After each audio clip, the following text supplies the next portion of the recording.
Vậy niềm nó quên mất không? Hàng ngi ya lom ngi ya kmen ha utrai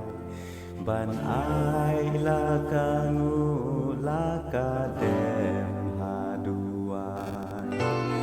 you play try ken rat unong bu unong thao u ba it basuma yani kan rat unong bu unong thao bait basumar ya